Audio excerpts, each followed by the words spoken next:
Welcome to That's Good Sports. I'm Brandon. My hair will never be as thick and lush as Mel Kiper Jr.'s Perna.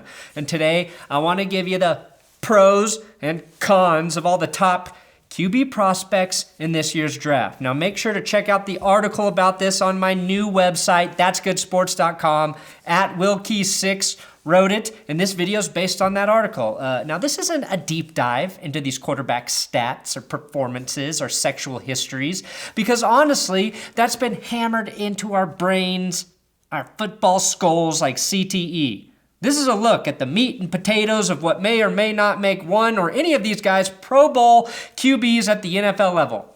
That's good sports.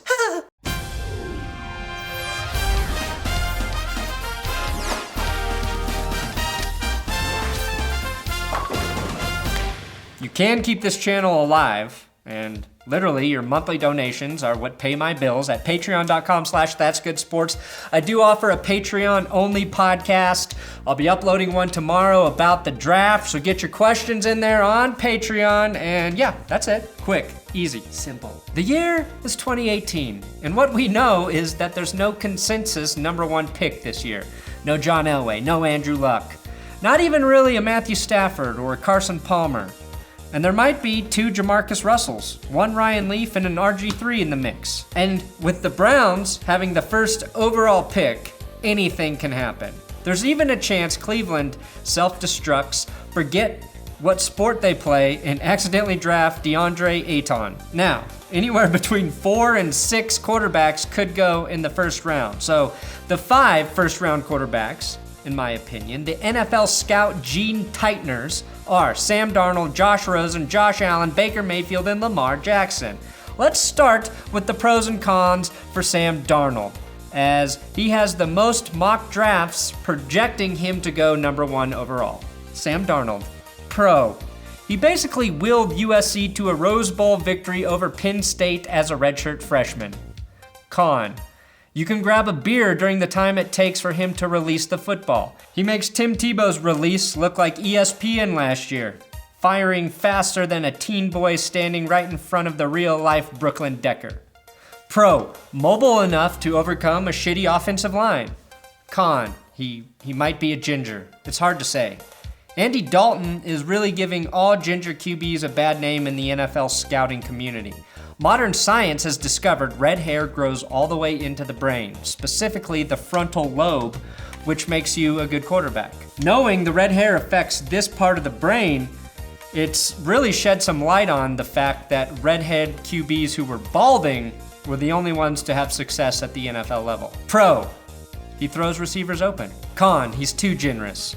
He's very generous when it comes to giving the football to the other team. Now, after calculating these pros and cons for Darnold with a calculator, his actual draft value computes to a 9. He should be taken no earlier than 9 if we lived in a fair world where skill is all that matters. The pros and cons of Josh Rosen. Pro, he has a chip on his shoulder and has listened to those coaching him up for his media appearances. Okay, Josh, what we need to do on television today is be cocky. We need people to think that you love football more than anything, to erase the idea that you could quit any day. Coming out of high school, Ricky Town was the dude. He was going to SC, I was going to UCLA. He was number 1 in the country, I was number 2, and he was going to bring USC back to the promised land. Blake Barnett. After Ricky kind of faded away a little bit, Blake Barnett was the Elite 11 MVP. He was the dude that was going to go to Bama, win a couple championships, and call it quits, go to the league as a first overall pick. You don't really hear about him too much. And Josh delivered. Con, he calls himself a number 2. I mean, I've always been the number 2 guy. If I'm number 2, and you know what, I'm going to sit here. Which we all know is slang for taking a shit. Pro, he's the most pro-ready quarterback in the draft. Con, still kind of looks like he might be in 8th grade. Pro, he had a hot tub in his dorm room as a freshman and pleased many, and I mean many women in that chlorine and bromine-filled cesspool. Con, his feet and hands are permanently pruned, which is terrible for cold weather games. He will definitely have to wear a glove outdoors in December. Pro, he's a great pocket passer. Con, might get injured by a strong gust of wind or an unexpected fart from his center. That's Josh Allen. Now, programming, crunching these numbers, And yes, Rosen's actual draft value is a 19. They say he might be falling in the draft, which is great news for him. The further he falls, the better the team that selects him, which is why, if true, I believe he will have the most success early as an NFL QB. Pros and cons for Josh Allen, the American steed from Wyoming. Pro, he can throw the football 90 yards. Con, when has anyone ever needed to throw a fucking football 90 yards? Pro, he played in the same offense as Carson Wentz. Con, he is not Carson Wentz. Pro, he is very tall and has big old man hands. Big meaty hands. Con, he is not very good at quarterback, specifically touch and accuracy. Pro, he played in the closest proximity to John Elway. Con, he might be drafted by John Elway, and at this point, quarterbacks drafted by John Elway have the same fate as quarterbacks drafted, dare I say it, by the Browns. Now, let me compute. Computing, his overall draft score is a 56. He should be taken no earlier than mid to late second round. And that's the truth. Baker Mayfield from Texas Tech to Oklahoma. The world's shortest 6-foot tall man. Pro, great intangibles, natural leader, and does not take no for an answer, and in no way is that a reference to his sex life. He's a 2-time walk-on who proved all the coaches and universities that rejected him wrong. Con, planted a flag on Ohio State's field. Imperialism is generally frowned upon this day and age. Pro, he throws with touch. He won't hurt receivers' hands, but will hold their hands in the film room. Con, he's not even fast enough to outrun a cop. How is he supposed to outrun Justin Houston or Khalil Mack or any of the non-elite pass rushers in the AFC East if the Jets take him at number 3? Pro, had a sweet mustache at one point. Con, currently mustacheless. Pro, grabbed his dick on the sideline with his smaller than average quarterback hands. Con, will get fined for grabbing his dick in the NFL and would be cooler if his name was Baker Mayflower. Think about it. Baker Mayfield, math, processing. Baker's actual draft position should be number 5. Wow, higher than Darnold. And going to the Broncos, weird. Weird, I would want that. I mean, compute that. Lamar Jackson, the only quarterback so good they want him to play wide receiver too. Pro, most athletic quarterback in the draft.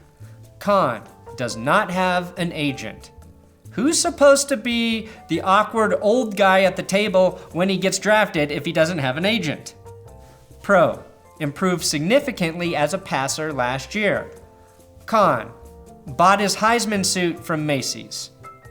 Pro, able to extend plays and keep his eyes downfield. Con, scored a 13 on the Wonderlic. He may have trouble dividing without a calculator on the field or determining how fast 2 trains moving at different speeds can get him to the stadium on game day. Pro, is black. Con, isn't white. Beep boop beep pop beep boop beep. Okay, as my brain wonderlicks through Lamar Jackson's actual draft number, he should be oh, that's interesting. It's not giving me a number. It's just saying he should be taken ahead of at least one of these other guys, but it's not telling me which quarterback. Here's my point. None of these quarterbacks are perfect, and I am sure not all of them will succeed, even though they all possess many of the skills needed to be a very good NFL QB. A lot of NFL teams desperately need a franchise quarterback this year, and that bodes well for these guys' draft stock. However, I am willing to bet the 1 or 2 of these guys that has lasting success will be the guy or guys who get drafted by the team that is the best fit for them on a coaching level, stability level, and the level of talent that is surrounded them by the guys on the team. It is intangible and it's nearly impossible to guess, and that's what makes the draft so much GD fun to watch. Oh wait, hold on, one last quarterback. I totally forgot about him. Cody Wilson from Wisconsin. Maybe the most talented of all the quarterbacks. I have interview footage with Cody, so let's cut to it. Cody Wilson, quarterback, Wisconsin. I have the smallest hands for a quarterback in NFL draft history. Despite setting an NCAA record for completion percentage with 79.39 and throwing 40 touchdowns to 4 interceptions last season, I should go undrafted because these tiny hands are prone to drop a ball every now and then in bad weather situations. Just look at this regular-sized banana in my hand. Also, because of my tiny hands, I typically wait until the team leaves the locker room before I shower. Thanks for watching another episode of That's Good Sports. Please subscribe here on YouTube. Gotta subscribe. If you haven't seen my draft video yet, check it out. It's If NFL Draft Prospects Were Honest. It's on the screen right now. I'm also on Twitter at Brandon Perna. Thank you.